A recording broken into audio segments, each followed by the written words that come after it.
Russian President Vladimir Putin and US President Joe Biden are to hold a high-stakes telephone call on Saturday as tensions over a possibility imminent invasion of Ukraine escalated sharply and the US announced plans to evacuate its embassy in the Ukrainian capital.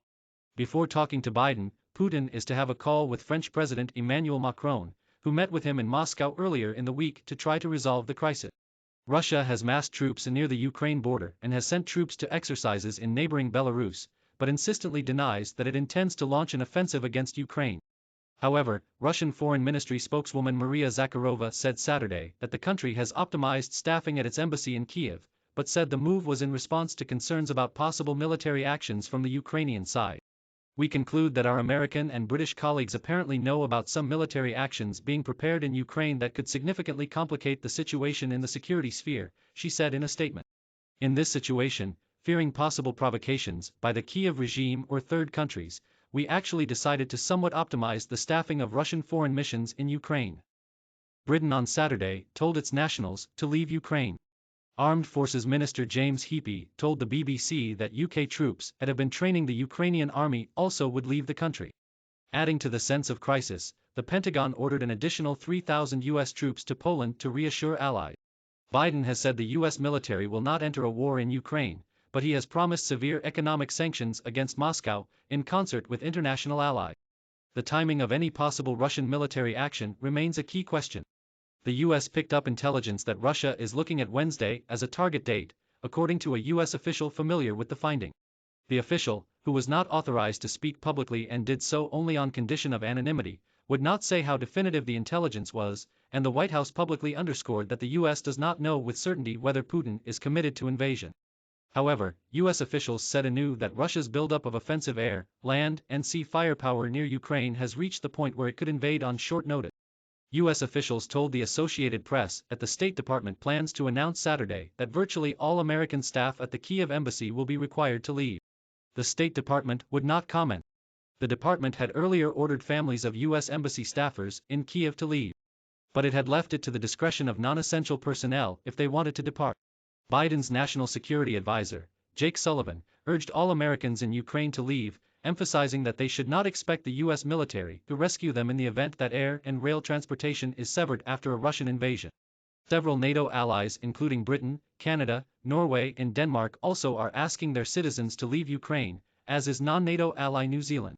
Sullivan said Russian military action could start with missile and air attacks, followed by a ground offensive. Yes, it is an urgent message because we are in an urgent situation, he told reporters at the White House. Russia has all the forces it needs to conduct a major military action, Sullivan said, adding, Russia could choose, in very short order, to commence a major military action against Ukraine. He said the scale of such an invasion could range from a limited incursion to a strike on Kyiv, the capital. Russia scoffed at the US talk of urgency.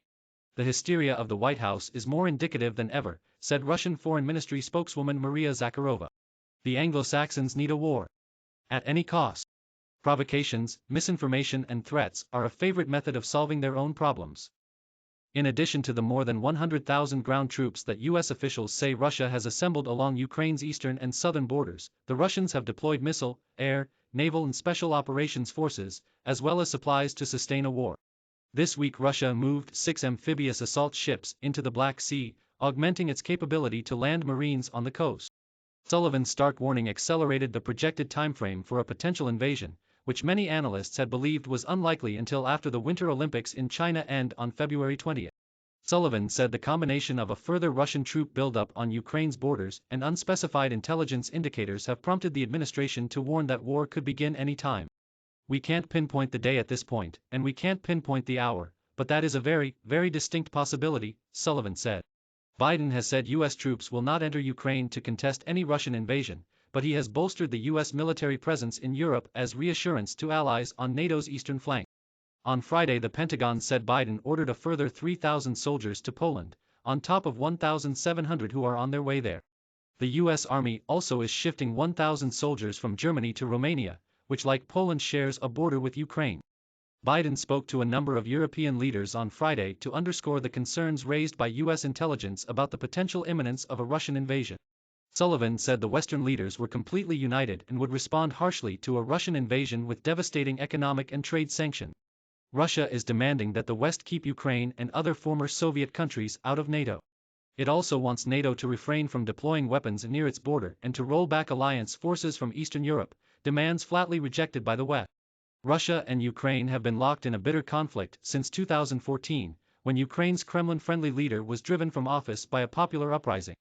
Moscow responded by annexing Crimea and then backing a separatist insurgency in eastern Ukraine, where fighting has killed over 14,000 people. A 2015 peace deal brokered by France and Germany helped halt large-scale battles, but regular skirmishes have continued, and efforts to reach a political settlement have stalled.